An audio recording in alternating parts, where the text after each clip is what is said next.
Okay, now let's we discuss about CMRR. Now we discuss about CMRR. What it stands for? CMRR. CMRR. What is the stands for? CMRR means coal mine roof rating. What this stands for? CMRR, coal mine roof rating. So it is used for coal measure of rock mass. It is used for the coal measure of rock mass has RQD, RMR, Q system. Has RQD, RMR, Q system, does not give to the important, does not give to importance of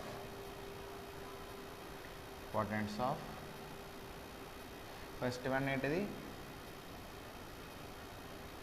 bedding plane which have number of joints, which have more than joints.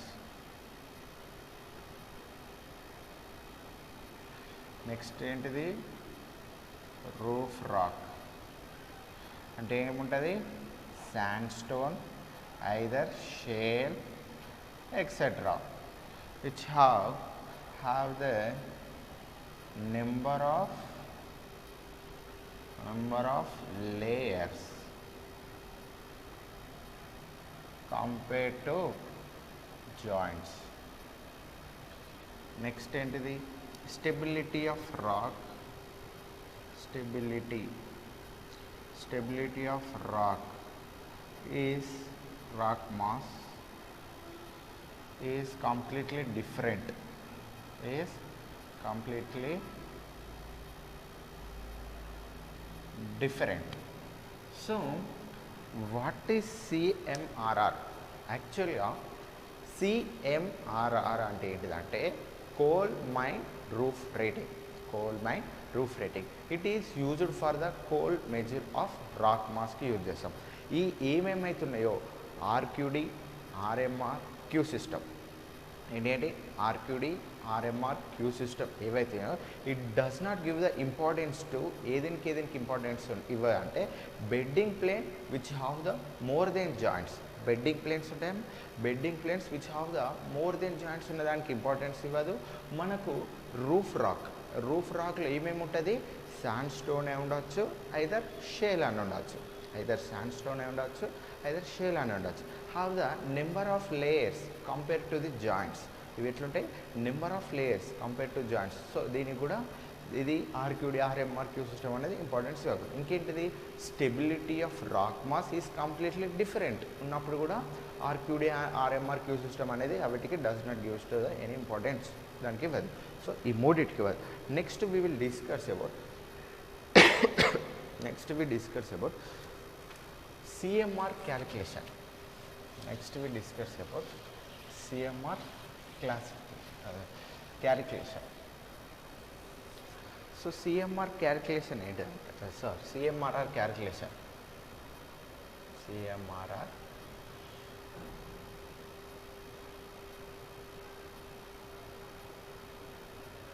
next we discuss about CMRR calculation. So calculation చేసే ముందు మనకేముంటుంది for example this is the gallery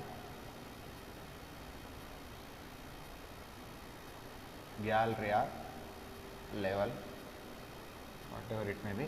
so రూఫ్లో ఏముంటాయి number of layers ఉంటాయి, రూఫ్లో ఏముంటాయి number of layers ఉంటాయి. ఇవి roof layers, number of layers ఉంటుంది. ఇది ఫ్లోర్, ఇది నెంబర్ ఆఫ్ లేయర్స్ ఉంటుంది.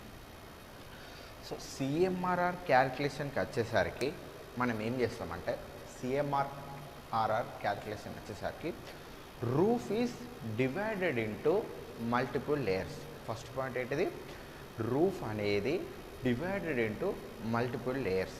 ఓకే, ఈచ్ లేయర్కి వి ప్రొవైడ్ ఒక రూఫ్ రేటింగ్ అనేది మనం ప్రొవైడ్ చేసుకోవాలి. ఏం చేయాలి, each layer we provided roof rating. Okay, first point ఏంటిది, ప్రతి రూఫ్ అనేది రూఫ్లో నెంబర్ ఆఫ్ లేయర్స్ ఉంటాయి.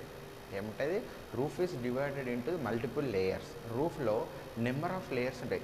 ప్రతి లేయర్కి ఒక రూఫ్ రేటింగ్ ఇచ్చుకోవాలి. ఏమి ఇచ్చుకోవాలి, ప్రతి లేయర్కి ఒక రూఫ్ రేటింగ్ ఇచ్చుకోవాలి. Average roof rating find out చేయాలి అంటే ఏం చేయాలి, average roof rating find out చేయాలంటే ఆ లేయర్ అనేది ఒకటి, రూఫ్ రేటింగ్ ఒకటి చేస్తే అదొక క్యాలిక్యులేషన్ ఉంటుంది. ఆ క్యాలిక్యులేషన్ చేసిన తర్వాత అక్కడ ఒక వాల్యూ వస్తుంది. ఆ వాల్యూ వచ్చిన తర్వాత ఆ వాల్యూ ప్రకారం అది గుడ్ రూఫా, మోడరేట్ రూఫా, బ్యాడ్ రూఫా అనేది తెలుస్తుంది. సో అది ఎట్లా క్యాలిక్యులేషన్ అంటే సింపుల్గా ఇది ఉంటుంది. సో ఇదంతా నెంబర్ ఆఫ్ లేయర్స్. ఇది లేయర్ 1 అనుకున్నా, లేయర్ 2 అనుకున్నా, లేయర్ 3, లేయర్ 4, లేయర్ 5, లేయర్ 6 ఉన్నది. సో ఇది లేయర్ 1ది రూఫ్ రేటింగ్ 1 అనుకున్నా, ఇది రూఫ్ రేటింగ్ 2 అనుకున్నా, రూఫ్ రేటింగ్ 3 అనుకున్నా, రూఫ్ రేటింగ్ 4 అనుకున్నా, రూఫ్ రేటింగ్ 5 అనుకున్నా, రూఫ్ రేటింగ్ 6 అనుకున్నా. సో ఇది ఏం చేస్తాం, average roof rating find out చేయాలంటే compared with the bolt length తోటి వేయాలి. నేను ఒక రూఫ్ బోల్ట్ వేసిన, ఏమేసిన ఇక్కడ దాకా ఒక రూఫ్ బోల్ట్ వేసి ఇక్కడ ఒక బియరింగ్ ప్లేట్ పెట్టుకొని ఇక్కడ ఒక హెక్సాగోనల్ నట్ పెట్టిన. సో ఇక్కడ ఏంటి, ఇది లేయర్ 1 టచ్ అయింది, లేయర్ 2 టచ్ అయింది, లేయర్ 3 టచ్ అయింది, బట్ లేయర్ 4 అనేది మొత్తం టచ్ కావాలి. హియర్ సమ్ స్పేస్ అనేది ఉన్నది.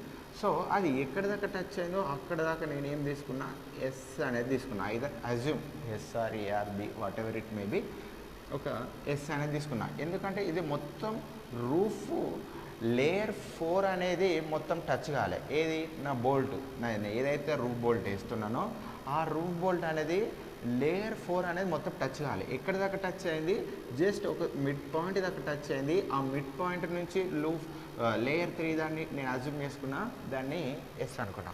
సో అది ఎట్లా క్యాలిక్యులేట్ చేద్దామంటే, ఫస్ట్ ఏంటిదంటే roof is divided into multiple layers. Next ఏంటిది, each layer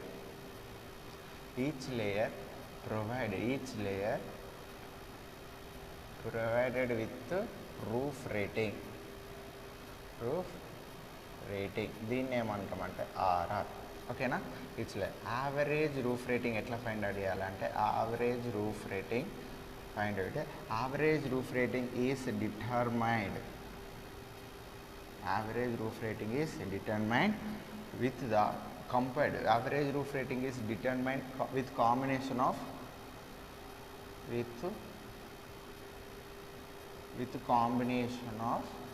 bolt length, roof bolt length.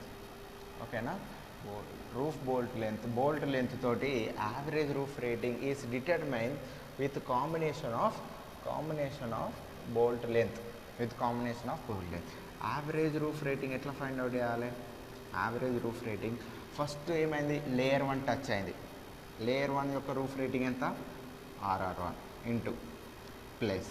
Next ఏంటిది, లేయర్ 2 టచ్ అయింది, దీని యొక్క రూఫ్ రేటింగ్ ఎంత, RR2. నెక్స్ట్ లేయర్ 3 టచ్ అయింది, దీని యొక్క రూఫ్ రేటింగ్ ఎంత, RR3. నెక్స్ట్ లేయర్ 4 టచ్ అయిందా, లేయర్ 4 టచ్ కాలే, ఎక్కడ దాకా, ఒక పాయింట్ దాకా అయింది, అదేమన్నా ఎస్, దాని యొక్క రూఫ్ రేటింగ్ ఎంత, RR4 డివైడెడ్ బై ఈ number of length, bolt length ఎంత ఉన్నది, LB.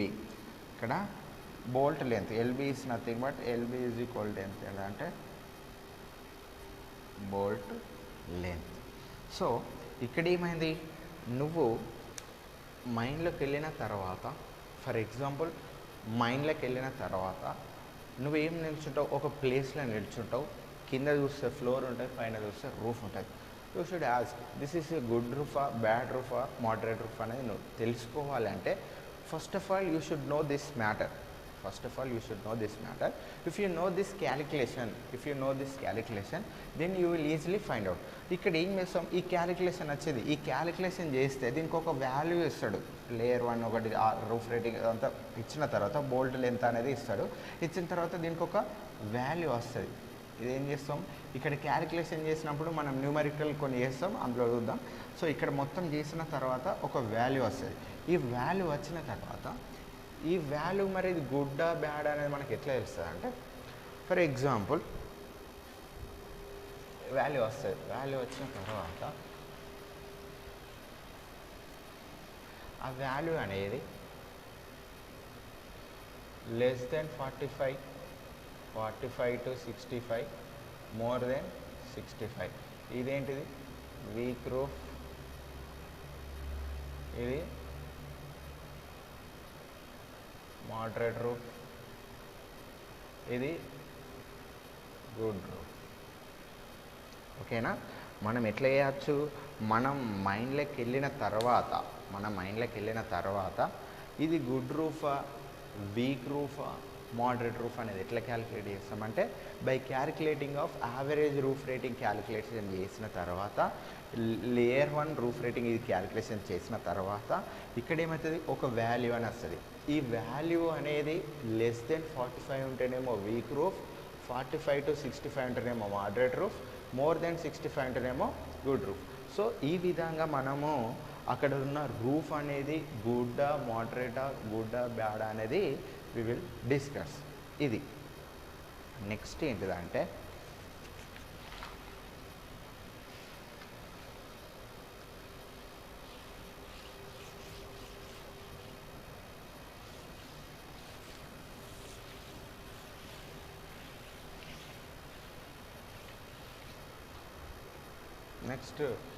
నెక్స్ట్ వచ్చేసి application of rock mass classification. Rock mass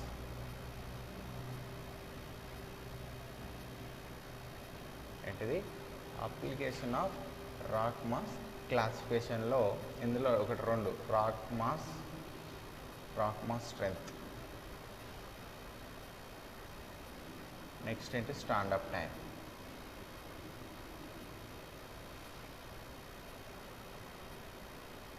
First of all, we discuss about rock mass strength. So, in rock mass strength, what is rock mass strength? Rock mass strength, it helps to determine strength of the rock and character of the rock mass. ఏంటిది, strength of the rock mass తెలుస్తుంది. it helps to determine strength of the rock తెలుస్తుంది and rock mass character తెలుస్తుంది. if we know these 2 things, then మనం ఏంటి, selection of support easily determine. ఏంటిది, selection of support, it helps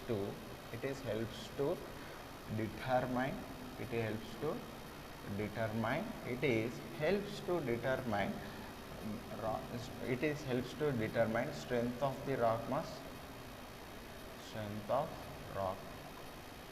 and character of rock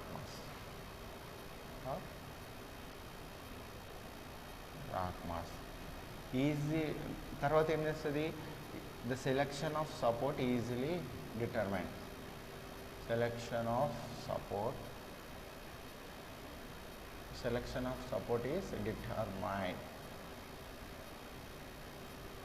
Selection of support determined. ఇది rock mass strength. ఏంటిది, rock mass strength అంటే ఏంటిదంటే, it helps to determine strength of the rock mass, and ఏంటిది, rock mass యొక్క character అయితే. అప్పుడు ఇవి 2 తెలిసిన తర్వాత ఆ ప్లేస్లో selection of support easily determine. దాని యొక్క ఇప్పుడు ఆ రాక్ యొక్క strength of the rock mass, దాని యొక్క క్యారెక్టర్, ఈ 2 థింగ్స్ తెలిసిన తర్వాత selection of support easily determine. ఇప్పుడు ఈ 2 మంచిగా ఉన్నాయి అనుకో, సెలెక్షన్ ఆఫ్ సపోర్ట్ ఈజ్ నార్మల్గా పెట్టేస్తాం. లేదు, ఈ 2 థింగ్స్ ఏంటి rock mass character and strength of the rock mass అనేది వీక్ ఉంది అనుకో, మనం ఏం చేస్తాం, హెవీ సపోర్ట్. అంటే సెలెక్షన్ ఆఫ్ సపోర్ట్ అనేది మనం ఈజీగా find out years by knowing these two things. And next to the stand up time. What is stand up time? Stand up time అంటే ఏంటంటే ఫర్ ఎగ్జాంపుల్ నువ్వు డీప్ పిల్లరింగ్ చేసుకుంటూ వస్తున్నావు, ఇక్కడ డిప్ నుంచి మనం రైస్కి వస్తాం జనరల్గా ఎవరైనా. ఒక డీప్ పిల్లరింగ్ చేసుకుని వచ్చినప్పుడు నువ్వు అది కేవింగ్ సిస్టమ్ అనుకున్నావు, ఆ మైండ్ మొత్తం కేవింగ్ సిస్టమ్. సో డీప్ పిల్లరింగ్ వేసిన తర్వాత నువ్వు ఉన్న తర్వాత ఏమవుతుంది, అక్కడ గోఫ్ అనేది ఫామ్ అవుతుంది. ఏమవుతుంది, ఆ ఏరియా మొత్తం గోఫ్ అనేది ఫామ్ అవుతుంది. ఆ గోఫ్లా we filled with sand or incombustible material తోటి ఫిల్ చేస్తేనే దాన్నేమో స్టవ్వింగ్ అంటారు. అక్కడ ఉన్న రూఫ్ని పడగొడితేనేమో దాన్ని కేవింగ్ అంటారు. మనం ఏం చేస్తున్నామంటే ఫర్ ఎగ్జాంపుల్ ఆ గోఫ్లో అది మనం కేవింగ్ చేసేదాకా పడిపోలే అంటే ఏంటిది, అది స్టాండప్ టైం, ఆ రూఫ్ యొక్క స్టాండప్ టైం అనేది బాగున్నట్టు, it's a good. Before caving అది పడిపోయింది అనుకో, దాని యొక్క రూఫ్ యొక్క స్టాండప్ టైం అనేది బ్యాడ్ ఉన్నట్టు. అర్థమవుతుందా? సింపుల్. ఇప్పుడు ఒక గోఫ్ ఫామ్ అవుతుంది, డీప్ పిల్లరింగ్ చేసిన తర్వాత ఒక గోఫ్ అనేది ఫామ్ అవుతుంది. ఆ గోఫ్ బిఫోర్ మనం కేవింగ్ చేసే ముందే పడిపోయింది అనుకో, దానికి స్టాండప్ టైం అనేది లేదు. మనం కేవింగ్ చేసి పడగొట్టినాం అప్పుడు అదేంటిది, it is have the good stand up time. So ఈ స్టాండప్ టైం అంటే ఏంటిదంటే ఇట్ ఈస్ మళ్ళా the stand up time is depends upon the stand-up time depends on first ఏంటిది, quality of rock, width of the span,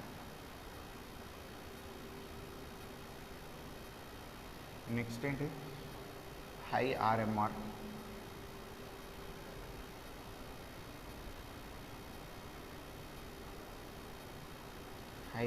అంటే ఏమవుతుంది, high rock mass rating, high stand up time.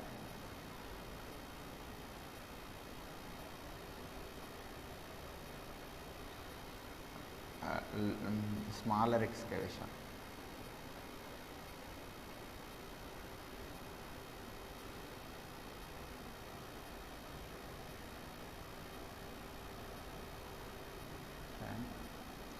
high stand-up time due to self-working of by rock.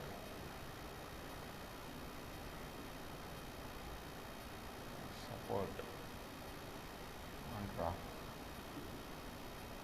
ఇది simple stand up అంటే time అంటే simple.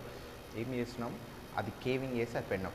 So the stand up time ఏంటిది, the stand up time అనేది ఏదేనిపైన depend అవుతుంది, quality of rock. First ఏంటిది, quality of rock and width of the span. And width of the span is nothing but, ఇప్పుడు for example ఒక 10 మీటర్స్లో 5 metres తీసినాం అనుకో, అది ఏమవుతుంది, హాఫ్ ఉన్నది. 10 మీటర్స్లో ఒక 10 మీటర్స్ రాక్ ఉంది, ఆ 10 మీటర్స్ రాక్లో నువ్వు విడ్త్ అనేది నువ్వు స్పాన్ అంటే ఏంటి, గ్యాలరీ అనేది నువ్వు 5 మీటర్స్ తీసినావు అనుకో, అది స్టాండప్ టైం ఎక్కువ ఉన్నట, లేదు తక్కువ ఉన్నట్టు. ఇప్పుడు ఎప్పుడు ఎక్కువ ఉన్నట్టు, ఈ 10 మీటర్స్ దాంట్లో ఒక 1 మీటర్ తీసినావు, అప్పుడు ఏమవుతుంది, దాని స్టాండప్ టైం అనేది ఎక్కువ ఉంటుంది. అంటే ఇవి రెండింటిపైన డిపెండ్ అవుతుంది. Next R M R, then next high R M R, rock mass rating. నీకు హై రాక్ మాస్ రేటింగ్ ఉన్నది అనుకో, ఏమవుతుంది, హై స్టాండప్ టైం ఉంటుంది. హై రాక్ మాస్ రేటింగ్ ఉంటే high stand up time. Smaller excavation అంటే హై రాక్ అంటే ఫర్ ఎగ్జాంపుల్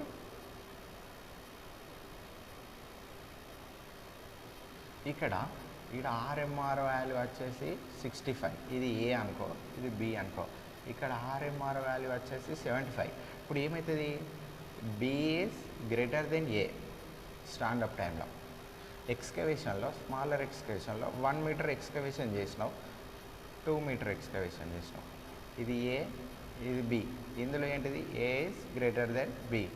అంటే ఇంత పెద్ద ఒక 10 మీటర్స్ ఉంది, ఏంటిది ఒక 10 మీటర్స్ రాక్లో నేను ఒక 1 మీటర్ ఎక్స్కవేషన్ చేసిన, అప్పుడు దీని స్టాండప్ టైం ఏముంటుంది, దీని యొక్క స్టాండప్ టైం అనేది హై ఉంటుంది. దీని యొక్క స్టాండప్ టైం అనేది ఎట్లుంటుంది, హై ఉంటుంది. ఎందుకు, ఈ 10 మీటర్స్ దాంట్లో నేను జస్ట్ ఒక 1 మీటర్ మాత్రమే ఎక్స్కవేషన్ చేసిన, 1 మీటర్ మాత్రమే ఎక్స్కవేషన్ చేసిన కాబట్టి దీంట్లో హై స్టాండప్ టైం ఉంటుంది.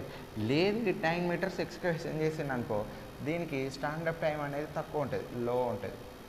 దీనికి 9 మీటర్స్ ఎక్స్కవేషన్, ఇదే 10 మీటర్స్ దాంట్లో ఒక 9 మీటర్స్ ఎక్స్కవేషన్ చేసిన, అప్పుడు దీని స్టాండప్ టైం అనేది తక్కువ ఉంటుంది. This is about the application of rock mass classification. Application of rock mass classification గురించి ఇందులో రెండు ఉంటాయి. రాక్ మాస్ స్ట్రెంత్ ఉంటుంది, స్టాండప్ టైం ఉంటుంది. It is helps to determine strength and rock mass character of rock mass. Selection of support is determine. ఇది rock mass strength. Stand up time అంటే stand up time ఏదిపైన depend అవుతుంది. High RMR ఉన్నప్పుడు high stand up time ఉంటుంది, smaller excavation ఉన్నప్పుడు high stand up time ఉంటుంది due to self acting of support on the rock. So ఇట్లా. So ఇది stand up time. Next we will discuss about the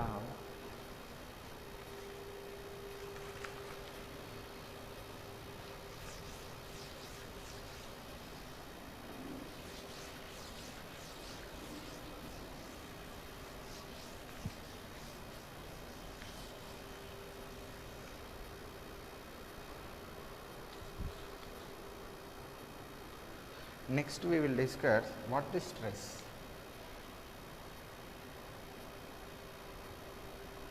Stress, strain. What is stress? First we discuss about stress. Stress and what is stress? Stress is nothing but force by an area. For example, ఇది ఒక area. ఈ area పైన ఏమవుతుంది, నేను ఒక force అనేది act చేస్తున్నా. అర్థమవుతుందా? ఇది ఒక సర్టన్ ఏరియా. ఈ ఏరియా పైన ఏమవుతుంది, ఒక ఫోర్స్ అనేది యాక్ట్ చేసిన ఇన్ ఏ సర్టన్ బౌండరీ. ఈ బౌండరీలే ఈ ఏరియా అంటే దీని ఒక బౌండరీ ఉంటుంది. ఈ బౌండరీలో నేను ఏం చేస్తున్నా అంటే ఒక ఫోర్స్ అనేది యాక్ట్ చేస్తున్నా. This is called stress. అంటే ఒక ఏరియా బౌండరీలోనే నేను ఒక ఫోర్స్ అనేది యాక్ట్ చేస్తున్నా. దీన్ని ఏమంటామంటే స్ట్రెస్ అంటాం. We will discuss later and strain. First we discuss about the stress. Stress is nothing but force by an area. Is known as stress. Stress is nothing but the force applied on a certain area. ఇది stress అంటాం. Formula ఏంటిది? Stress is nothing but force by area. ఇది stress.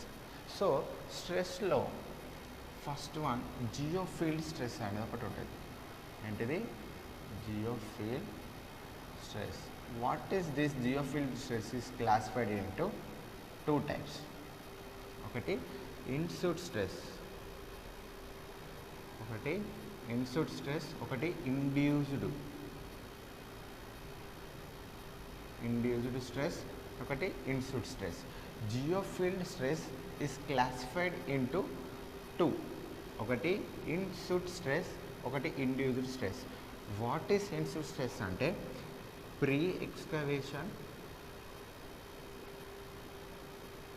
Are pre mining చేసాం. ఇందులో gravitational stress,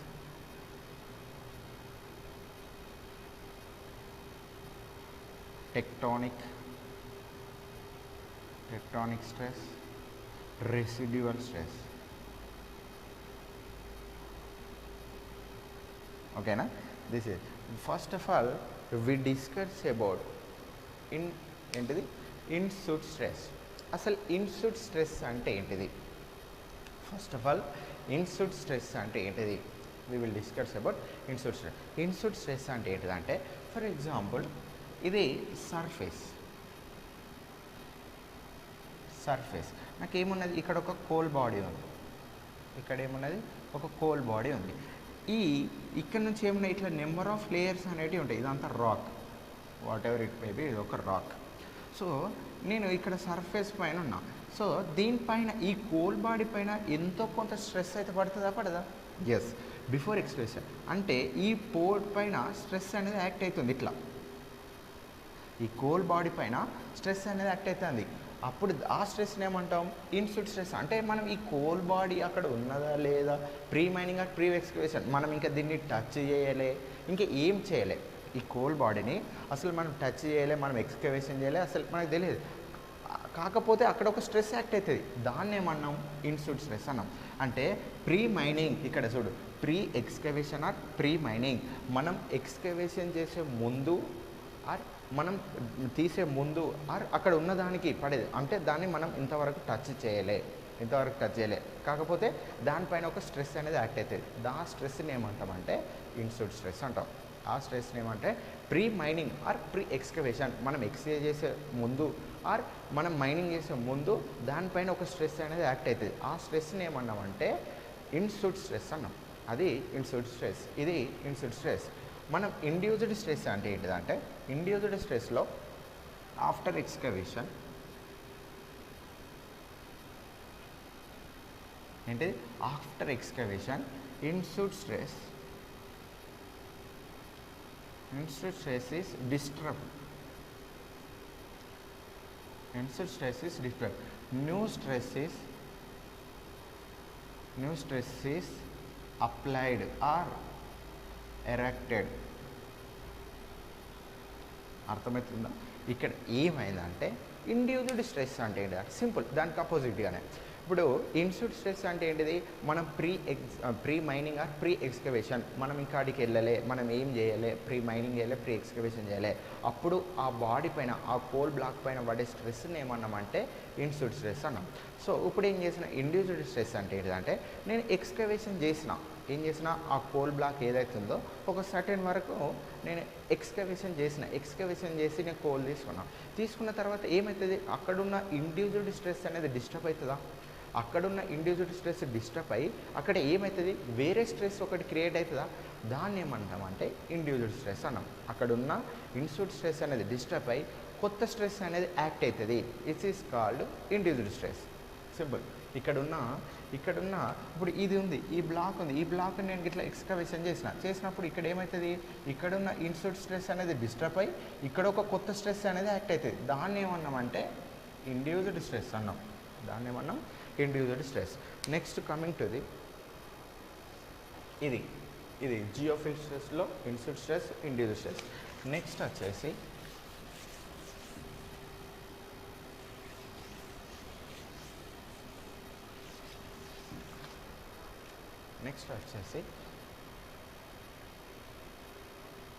normal stress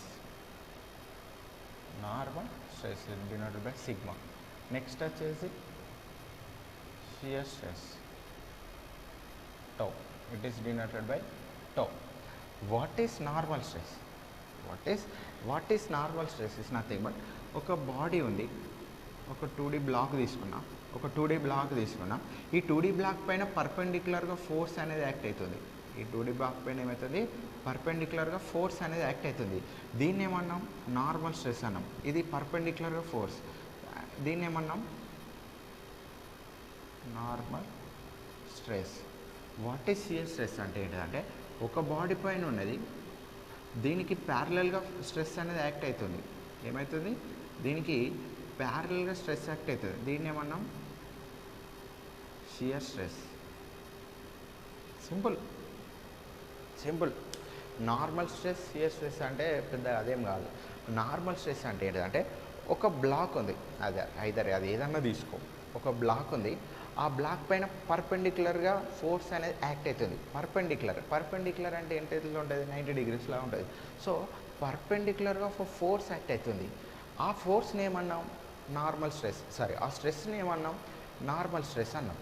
అదే body పైన ప్యారలల్గా stress act అయితే దా స్ట్రెస్ని ఏమన్నాం షియర్ స్ట్రెస్ అన్నాం. సింపుల్గా ఇక్కడ రాయాలంటే రాస్తాం. నార్మల్ స్ట్రెస్ అంటే ఏంటిదంటే మీ బాడీ ఫోర్స్. నార్మల్ స్ట్రెస్ అంటే ఏంటిదంటే the stress is acting on a perpendicular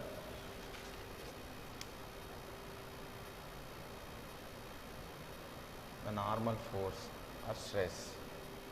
The force is acting on a perpendicular to a body is known as normal stress. What is shear stress? Shear stress అంటే ఏంటంటే the force is acting on a the force is acting on a body parallel. The force is acting on a body by parallel is known as shear stress. ఇది shear stress అనేది అంటాం. Next ఇది normal stress, అది shear stress. Shear stress ఎట్లా act అవుతుంది అంటే ప్యారలల్గా force act అవుతుంది.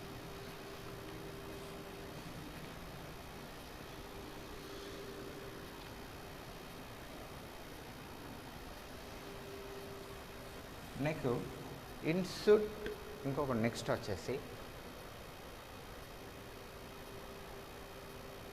Vertical in situ stress. Vertical in situ stress next వచ్చేసి vertical in situ stress. So next వచ్చేసి వర్టికల్ ఇన్సుట్ స్ట్రెస్ అంటే ఏంటిదంటే వర్టికల్ ఇన్సుట్ స్ట్రెస్ అంటే ఏంటిదంటే ఫర్ ఎగ్జాంపుల్ ఇది ఒక నా కోల్ బ్లాక్, ఏమవుతుంది ఇది కోల్ బ్లాక్, దీనిపైన ఏమవుతుంది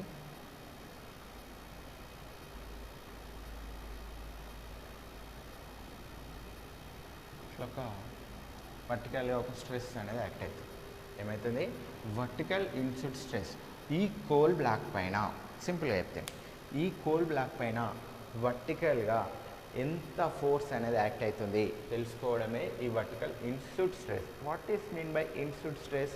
ఇన్సుట్ స్ట్రెస్ అంటే ఏంటి? Pre mining or pre excavation ఏదైతే మనం చేస్తామో pre mining or pre excavation మనం చేయకముందు ఏదైతే స్ట్రెస్ అనేది పడుతుందో దాన్నే మనం ఇన్సుట్ స్ట్రెస్ అన్నాం. ఇది వర్టికల్ ఇన్సుట్ స్ట్రెస్ అంటే ఏంటిదంటే ఈ కోల్ బ్లాక్ పైన ఈ డిస్టెన్స్ నుంచి ఎంత వెయిట్ పడుతుంది అర్థమవుతుందా? ఈ కోల్ బ్లాక్ పైన నేను ఇంకా ఈ కోల్ బ్లాక్ని ఏం చేసినా టచ్ కూడా చేయలే, ఈ కోల్ బ్లాక్ని టచ్ కూడా చేయలే. టచ్ చేయకముందు ఈ కోల్ బ్లాక్ పైన ఎంత వెయిట్ అనేది ఈ కోల్ బ్లాక్ పైన పడుతుంది ఇంత హైట్ నుంచి అనేది ఎట్లా తెలుసుకున్నాం అంటే వర్టికల్ ఇన్సుట్ స్ట్రెస్ ఎంత స్ట్రెస్ పడుతుంది ఈ కోల్ బ్లాక్ పైన ఎంత స్ట్రెస్ పడుతుంది అనేది ఎట్లా తెలుసుకోవాలంటే సింపుల్గా ఫస్ట్ వాల్యూమ్ ఇదంతా ఏంటి ఇదంతా రాకే కదా, ఇదంతా rock. So volume of rock find out చేయాలి.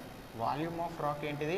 దీని యొక్క ఏరియా ఇంటూ ఎంత హైట్ సర్టెన్ హైట్లో ఉన్నది హెచ్, దీని యొక్క ఏరియా ఇంటూ హెచ్ వచ్చిందా వాల్యూమ్.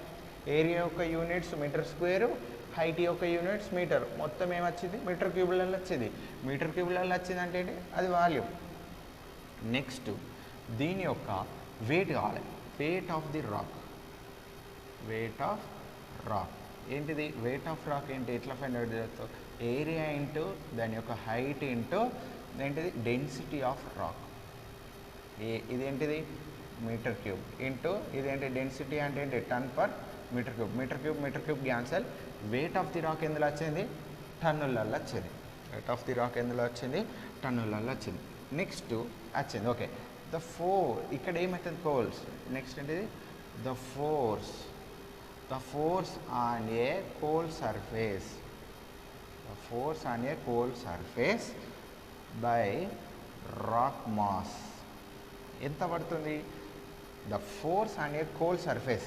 ఈ కోల్ సర్ఫేస్ పైన ఎంత ఫోర్స్ పడుతుంది ఎట్లా తెలుసుకుంటావు? బై రాక్ మాస్ కదా, ఇదంతా రాక్ మాస్ ఎంత పడుతుంది అన్నప్పుడు దీని యొక్క ఏరియా, ఈ రాక్ మాస్ యొక్క ఏరియా, దాని యొక్క height, density of the rock plus దాని యొక్క గ్రావిటేషనల్ ఫోర్స్, ఇది ఇంత పడుతుంది. ఏంటిది? The force on a coal surface by rock mass. ఏంటి దీని యొక్క ఏరియా, దాని యొక్క height, density of rock into gravitational force ఇదంతా పడుతుంది.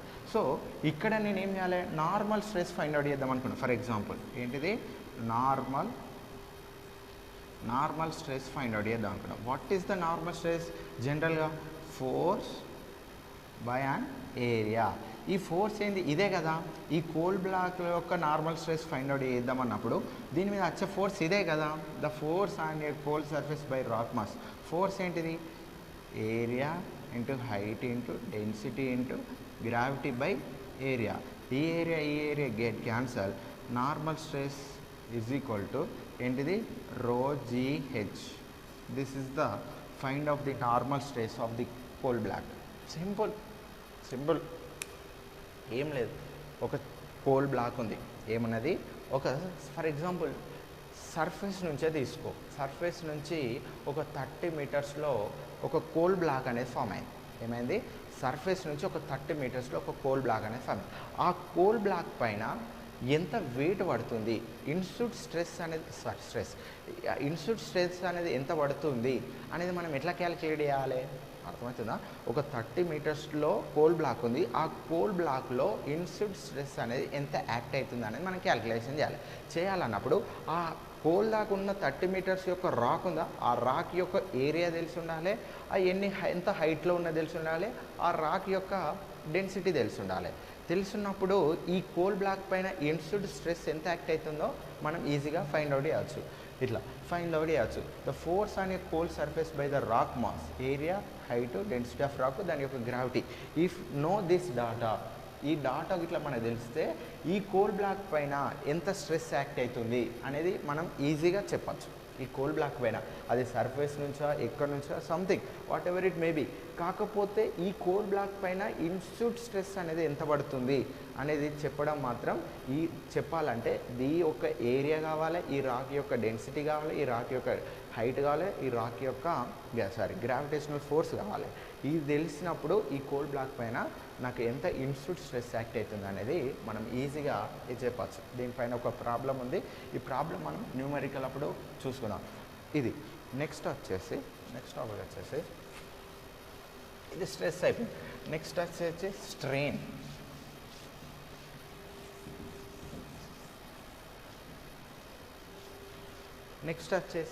Strain. What is strain? Deformation. ఏంటిది? Deformation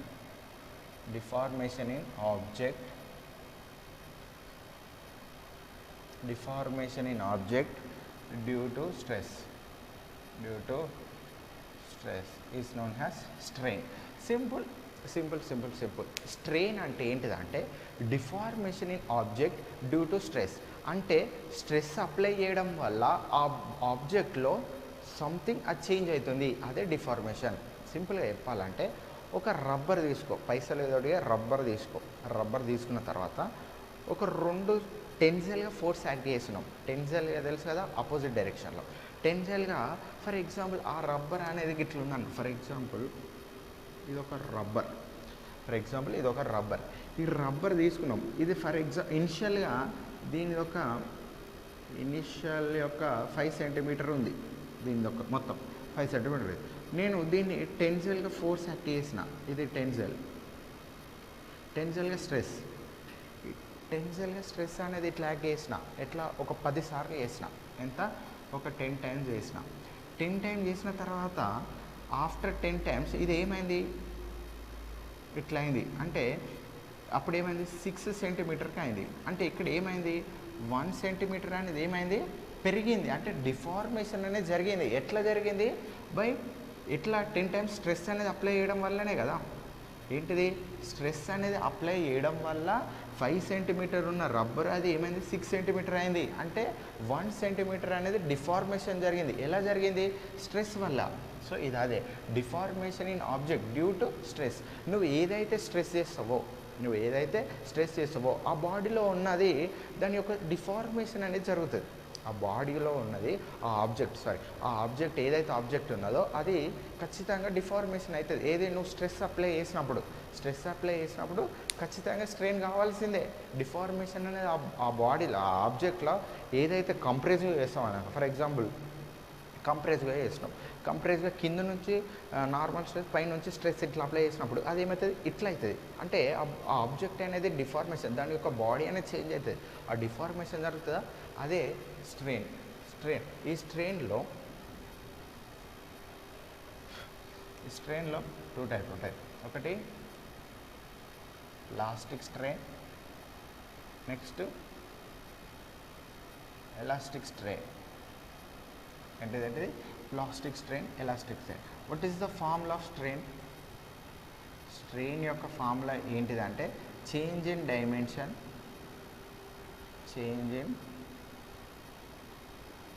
change in dimension divided by original dimension. ఏంటిది? Change in dimension by original dimension. This is known as strain.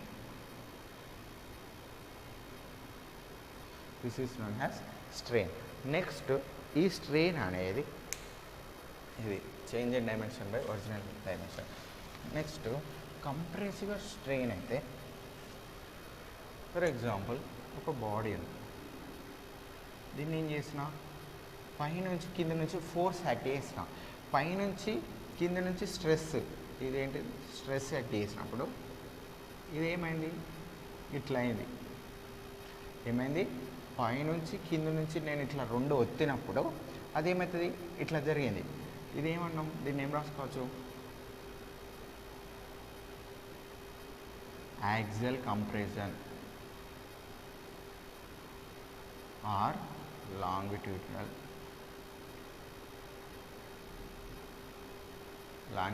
Compression. ఏమైంది? లాంగిట్యూడినల్గా compression చేస్తే ఏమైంది? లాటరల్గా expansion అయింది. Lateral expansion. ఓకేనా? ఇక్కడ ఏమైందంటే లాంగిట్యూడినల్గా కంప్రెషన్ చేసిన, ఇట్లా రెండు ఇట్లా కంప్రెషన్ చేసినప్పుడు ఏమైంది? లాటరల్గా ఎక్స్పాన్షన్ అయింది. ఇట్లా ఎక్స్పాన్షన్ అయింది. ఇది నెక్స్ట్ ఏం చేసిన అంటే టెన్సైల్. ఇది కంప్రెసివ్. ఇప్పుడు నేను టెన్సైల్ ఇది. ఓకేనా? ఇక్కడ ఏం చేస్తున్నా అంటే axial expansion, axial or longitudinal expansion చేస్తే ఏమైంది? లాటరల్ కంప్రెషన్ అయింది. అంటే ఇది ఇట్లా తీస్తే ఏమైంది? ఇట్లా ఫామ్ అయింది. ఓకేనా? ఇది ఏం చేసినా ఇక్కడ ఉన్నదాన్ని అటు ఇటు ఫోర్స్ ఇట్లా లాగితే ఏమైంది? ఇటు ఇట్లా దగ్గరికి వచ్చింది. ఇట్లా దగ్గరికి అంటే ఏంటి? కంప్రెషన్ అయింది. ఇట్లా లోపల కంప్రెషన్. నేను ఎక్స్పాన్షన్ చేసిన axial expansion or longitudinal expansion అంటే ఏంటిది? పైనుంచి అటు ఇటు గుంజినప్పుడు ఏమైంది? ఇది ఇట్లా లోపలికి వచ్చింది. అది లాటరల్ కంప్రెషన్ అయింది. ఇట్లా ఏమైంది? కంప్రెషన్. ఇది కంప్రెషన్ అయింది. ఏంటిది? లాంగిట్యూడినల్గా ఎక్స్పాన్షన్ చేసినప్పుడు లాటరల్గా కంప్రెషన్ అయింది. సో ఇవి రెండు మనకు తెలియాలి. నెక్స్ట్ వచ్చేసి వాల్యూమెట్రిక్ స్ట్రెయిన్.